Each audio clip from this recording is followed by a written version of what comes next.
Hello students, how are you all? I hope you all are fit and fine. So now after PMT1, we will be starting with the new chapter from literature, chapter 5, and the name of the chapter is Alice in Wonderland. So now let's have a look on the chapter.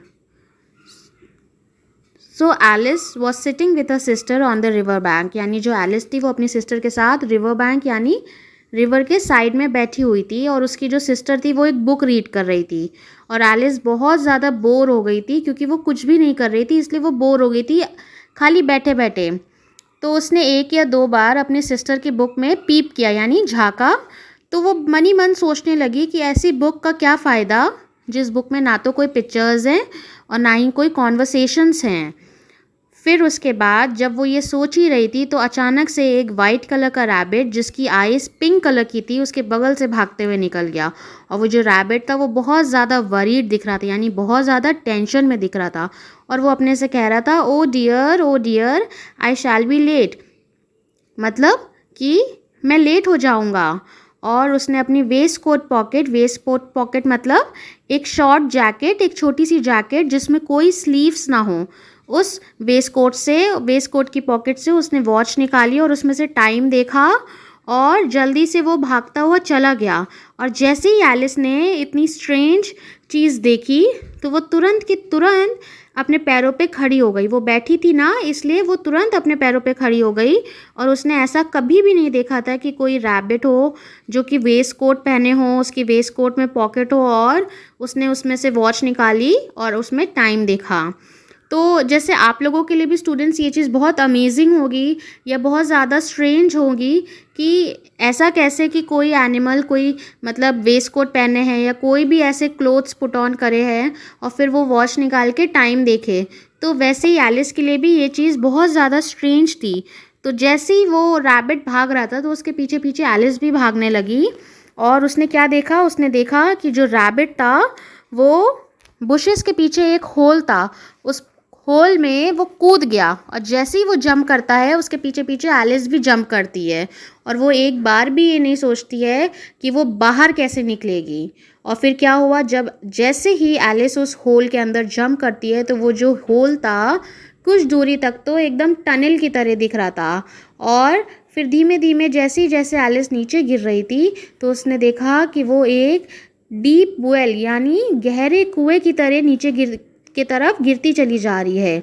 और फिर आगे लिखा है either the well was very deep और she fell very slowly. ईदर हम लोग तब यूज़ करते हैं जब हमारे पास टू चॉइसेस होती हैं। तो यहाँ पे लिखा है कि या तो जो वेल यानी जो कुआं था वो बहुत ज़्यादा गहरा था, डीप था, या फिर जो एलिस थी वो बहुत ज़्यादा धीमे धीमे गिर रही थी क्योंकि उसके पास प्लेंटी ऑफ टाइम यानी बहुत ढेर सारा टाइम था और ये सोचने के लिए कि अब आगे क्या होगा। और जैसे जैसे वो नीचे गिर रही थी तो वो अपने अगल बगल सब चीज़ें देखते हुए जा रही थी। उसने देखा कि साइड में कबर्ड्स हैं, बुक शेल्फ्स हैं और उसने देखा कुछ मैप्स और पिक्चर्स वहाँ पे टंगी हुई हैं। और उसने देखा फिर जब वो नीचे आ रही तो उसको एक जार दिखा और उसने वो जार उठा लिया और उस जार पे लिखा हुआ था ऑरेंज मार्मलेड। और ऑरेंज मार्मलेड का क्या मतलब होता है कि ऑरेंज फ्लेवर का मुरब्बा था। और but to her great disappointment it was empty, लेकिन बड़ी दुख की बात थी कि वो जो जार था वो एकदम एम्प्टी यानी खाली था। तो जब वो खाली था तो ऑफकोर्स वो एलिस के किसी काम का नहीं था, वो उसे खा नहीं सकती थी, इसलिए एलिस ने उस जार को एज इट इज़ नीचे जब वो गिर रही थी तो किसी शेल्फ में उसने रख दिया। और फिर वो जब नीचे आ रही थी तो नीचे एक बड़े से हॉल में, लॉन्ग हॉल में वो आके एक ढेर था, हीप ऑफ ड्राई लीव्स, सूखे पत्तियों का एक ढेर था और उसमें आके वो गिर गई। और उस हॉल के चारों तरफ बहुत ढेर सारे डोर्स थे। In the centre was a solid glass table on which ले अ टाइनी गोल्ड की। और उस हॉल के सेंटर यानी बीच में एक ग्लास टेबल थी यानी कांच की टेबल थी जिसमें एक छोटी सी, टाइनी मीन्स छोटी सी, गोल्ड की थी। और एलिस ने जल्दी से पता लगा लिया कि वो जो गोल्ड की है छोटी सी वो किस छोटे से डोर में फिट होगी। The door open on to the loveliest garden you ever saw. और जैसे ही एलिस ने उस गेट को खोला, उस डोर को, तो उसने देखा कि गार्डन है वहाँ पे, उस गेट के दूसरे पार में बहुत सुंदर सा, बहुत ब्यूटीफुल सा गार्डन है। However, she could not even get her head through the doorway. लेकिन एलिस उस गेट के अंदर नहीं जा सकती थी, और जाना तो दूर की बात है, उसका जो हेड था यानी उसका जो सर था, वो उसका हेड भी अंदर नहीं जा रहा था, क्योंकि एलिस एज अ ह्यूमन बड़ी थी और वो जो गेट था वो बहुत ज़्यादा छोटा था। तो अब एलिस ने सोचा कि जब मैं अंदर नहीं जा सकती, तो उसने उस की को टेबल पे वापस रख दिया। और जैसे ही वो वापस रख रही थी, तो उसने देखा कि वहाँ पे एक बॉटल रखी हुई है, और उस बॉटल पे लिखा है ड्रिंक मी, मतलब मुझे पियो। तो एलिस ने कहा हाँ आई विल, मतलब हाँ मैं पीऊँगी। फिर उसके बाद जैसे ही वो उस ड्रिंक को पीने लगी, और उसका टेस्ट कैसा था, एकदम स्वीट यानी मीठा मीठा था। तो उसने देखा कि उसको पीते साथ ही वो एकदम छोटी होने लगी, इतनी छोटी कि वो आराम से उस गेट के अंदर जा सकती है। तो उसने आप सोचा कि अब तो मैं अंदर जा सकती हूँ, तो चलो मैं उसी की से अब इस गेट को खोलती हूँ। तो उसने क्या किया, कोशिश करी कि जिस टेबल पे उसने रखा था उसी टेबल पे वो चढ़ने लगी, लेकिन वो नहीं चढ़ पाई। क्यों नहीं चढ़ पाई? क्योंकि जो उसके टेबल के लेग्स थे वो बहुत ज़्यादा स्लिपरी थे, बहुत ज़्यादा चिकने थे, जिसकी वजह से एलिस ऊपर नहीं चढ़ पाई। और जब वो नहीं चढ़ पाई तो वो थक गई, और वो थक के एकदम रोने लगी। और जब वो रोने ही लगी, तो उसने देखा एक छोटा सा केक रखा है, केक का पीस रखा है एक ग्लास बॉक्स में, और उसमें लिखा था ईट मी, यानी मुझे खाओ। तो एलिस ने कहा आई विल, कि हाँ मैं खाऊंगी।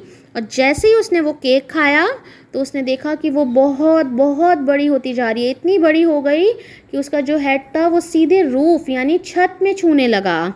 और फिर जब वो बड़ी हो गई, तो उसने देखा कि वो जो वाइट रैबिट है वो फिर से आ गया है, और उसने अपने फ़ैन और ग्लव्स वहीं पे फेंक दिए हैं, और वो जल्दी से फिर भाग गया। और एलिस फिर मन ही मन सोचती है कि ये सब कितनी अजीब चीज़ें हो रही हैं आज। और फिर वो दोबारा से वैसी छोटी होने लगी जैसे वो उस ड्रिंक को पीने से हो गई थी, और वो अपने मन में सोचती है कि वो कब दोबारा से नॉर्मल साइज़ में होगी। सो स्टूडेंट्स, अगर आप भी इस सिचुएशन को इमेजिन करो कि अगर आप भी कोई ऐसी ड्रिंक पी रहे हो जिससे आप एकदम छोटे से हो जाओ, और फिर कोई केक का पीस खाने से एकदम बड़े हो जाओ, तो कितना स्ट्रेंज होगा ना। सेम वे जो एलिस थी, उसके लिए भी ये सब चीज़ें बहुत अजीब थी, बहुत स्ट्रेंज थी, और वो बेचारी बहुत परेशान हो गई, वो बहुत सोच में पड़ गई कि वो कब दोबारा नॉर्मल साइज़ की होगी। So students, this was the chapter Alice in Wonderland. I hope you all have understood. Thank you students.